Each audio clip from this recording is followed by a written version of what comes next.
السلام علیکم دوستوں، تاریخ اسلام کے مطالعے کے بعد پتہ چلتا ہے کہ جلیل القدر ہستیوں کی پیدائش میں کسی نہ کسی کی قربانی کا تخوے کا خاص دخل ہے۔ کچھ ایسی ہی کہانی سلطان صلاح الدین ایوبی اور گورنر نجم الدین ایوبی کی ہے۔ گورنر نجم الدین ایوبی کافی عمر ہونے تک شادی سے انکار کرتے تھے۔ ایک دن اس کے بھائی اسد الدین شیر نے اس سے کہا، بھائی تم شادی کیوں نہیں کرتے؟ نجم الدین نے جواب دیا، میں کسی کو اپنے قابل نہیں سمجھتا۔ اسد الدین نے کہا، میں آپ کے لیے رشتہ مانگوں؟ نجم الدین نے کہا کہ کس کا؟ اسد الدین ملک شاہ بنت سلطان محمد بن ملک شاہ سلجوقی کی بیٹی کا یا وزیر الملک کی بیٹی کا۔ نجم الدین نے کہا کہ وہ میرے لائق نہیں۔ اسد الدین حیرانگی سے، پھر کون تیرے لائق ہوگی؟ نجم الدین نے جواب دیا، مجھے ایسی نیک بیوی چاہیے جو میرا ہاتھ پکڑ کر مجھے جنت میں لے جائے، اور اس سے میرا ایک ایسا بیٹا ہو جس کی وہ بہترین تربیت کرے، جو شہسوار ہو اور مسلمانوں کا قبلہ اول واپس لائے۔ اسد الدین کو نجم الدین کی بات پسند نہ آئی اور انہوں نے کہا، ایسی تجھے کہاں ملے گی؟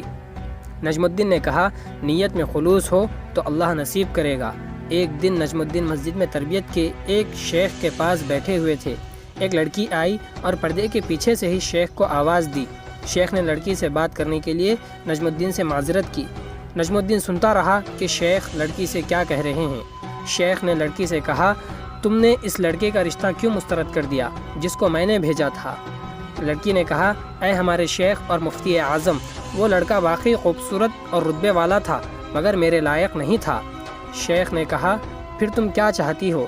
لڑکی نے کہا، شیخ مجھے ایک ایسا لڑکا چاہیے جو میرا ہاتھ پکڑ کر مجھے جنت میں لے جائے، اور اس سے مجھے اللہ ایک ایسا بیٹا دے جو شہسوار ہو اور مسلمانوں کا قبلہ اول واپس لانے والا ہو۔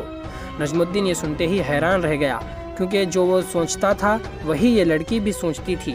نجم الدین جس نے حکمرانوں اور وزیروں کی بیٹیوں کے رشتے ٹھکرائے تھے، شیخ سے کہا، اس لڑکی سے میری شادی کروا دیں۔ شیخ نے کہا، یہ محلے کی سب سے فقیر گھرانے کی لڑکی ہے۔ نجم الدین نے کہا کہ میں یہی چاہتا ہوں۔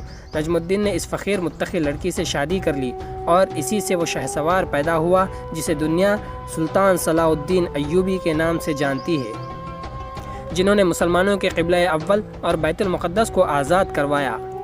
تاریخ اسلام کا ایک روشن و سنہرا دور جس نے تاریخ عالم کفر میں زلزلے پیدا کر دیے۔ بے شک وہ سلطان صلاح الدین یوسف بن ایوب ایوبی رحمۃ اللہ علیہ کا دور تھا۔ سلطان صلاح الدین ایوبی 532 ہجری بمطابق 1138 عیسوی کو عراق کے شہر تکریت میں پیدا ہوئے۔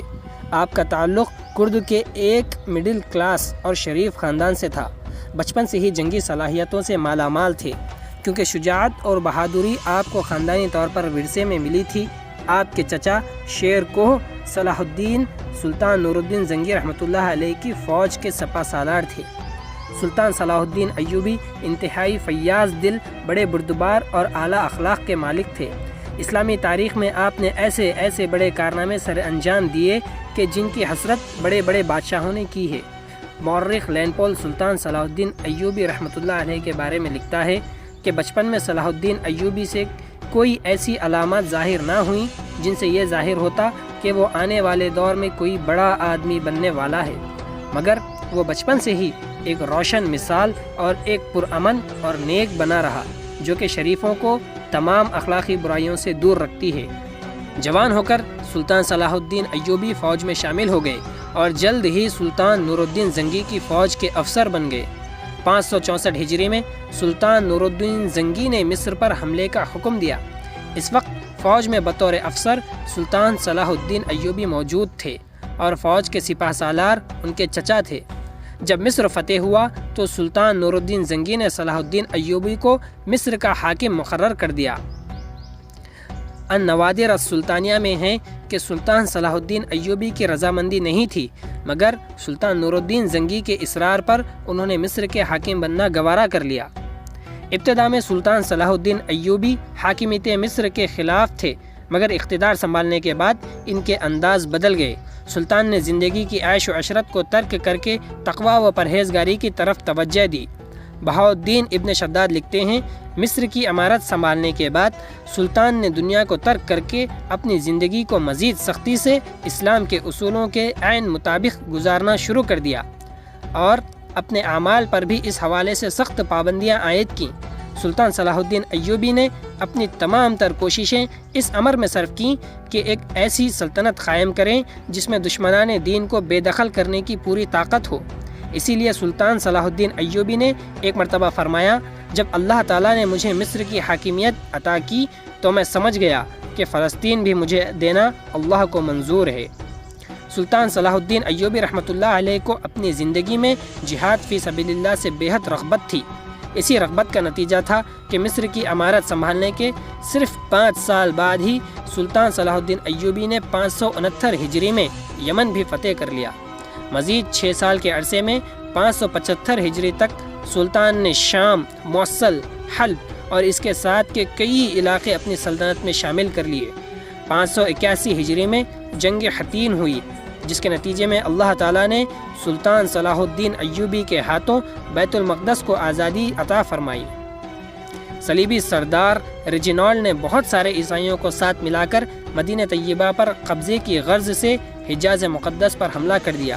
یہ ریجینالڈ وہ صلیبی سردار تھا کہ جس کے ساتھ سلطان صلاح الدین ایوبی نے چند سال پہلے ہی امن کا معاہدہ طے کیا تھا کہ ہم ایک دوسرے کی حفاظت کریں گے، مگر کافر اپنی کارستانیوں سے باز نہ آیا۔ ریجینالڈ بدبخت نبی کریم صلی اللہ علیہ وسلم کی شان میں گستاخیاں بھی کرتا تھا۔ سلطان صلاح الدین ایوبی رحمۃ اللہ علیہ کو جب پتہ چلا تو آپ نے اس لشکر جرار کی سرکوبی کے لیے فوراً اقدامات کیے اور ان کا تعاقب کرتے ہوئے مقام حطین پر ان کو آ لیا۔ مسلمانوں اور عیسائیوں کے درمیان یہ بہت بڑا معرکہ ہوا، جس میں 12,000 مجاہدین کے مقابلے میں 50,000 سے زائد عیسائی فوجی سامنے آئے۔ کئی دن شدت کی لڑائی جاری رہی۔ آخر کار اللہ تعالیٰ نے مسلمانوں کو فتح عطا فرمائی۔ صلیبیوں کے آدھی فوجیں ماری گئی اور باقی گرفتار ہو گئے۔ گرفتار ہونے والوں میں صلیبیوں کے 2 بڑے سردار ریجینالڈ اور بادشاہ گائی بھی شامل تھے۔ سلطان نے ریجینالڈ سے کہا، ہم نے تمہارے قتل کی 2 بار قسم اٹھائی تھی، ایک جب تم نے ہمارے ساتھ کیے گئے معاہدے کی خلاف ورزی کی اور حاجیوں کا قتل عام کیا، اور دوسرا جب تم نے مدینہ طیبہ پر حملے کا ناپاک منصوبہ بنایا اور کہا تھا کہ بلاؤ اپنے محمد کو۔ آج محمد کا ادنا غلام تیری اس بات پر اپنا فریضہ ادا کرنے حاضر ہے۔ یہ کہہ کر سلطان صلاح الدین ایوبی نے ریجینالڈ کا سر قلم کر کے اللہ تعالیٰ کا شکر ادا کیا۔ اس معرکے کے بعد مسلمانوں نے صلیبیوں کے تمام علاقوں پر قبضہ کر لیا۔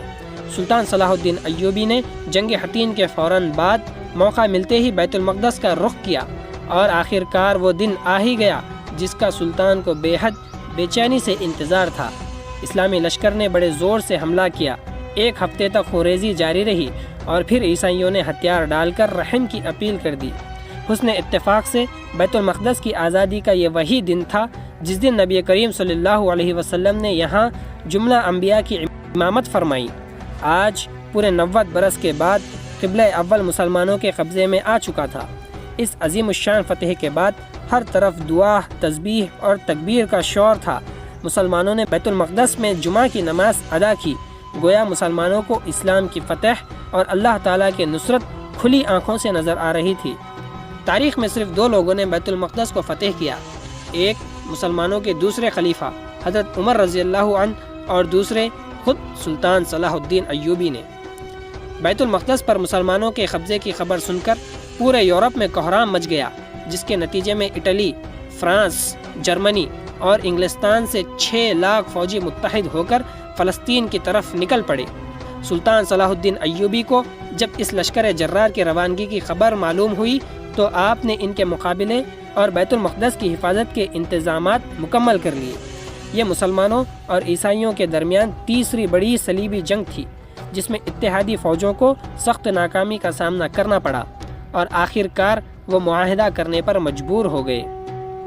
اللہ تعالیٰ نے سلطان صلاح الدین ایوبی کے ہاتھوں مسلمانوں کو ایسی عظیم کامیابی عطا فرمائی کہ اس کے بعد صلیبیوں نے دوبارہ کبھی حملے کی جرت نہ کی اور 761 سال بیت المقدس مسلمانوں کے قبضے میں رہا۔ سلطان صلاح الدین مسلمانوں کے ایک عظیم، نڈر، بے باک اور انتہائی ہمت والے حکمران تھے۔ ان کی ہمت اور حوصلے نے پرچم اسلام کو تادیر سرفرازی عطا فرمائی۔ ہجرت کے 559 سال بعد یہ عظیم قائد 57 برس کی عمر میں اس دنیا سے چل بسا، مگر دنیا کفر میں آج بھی ان کے نام سے لرزہ طاری ہو جاتا ہے۔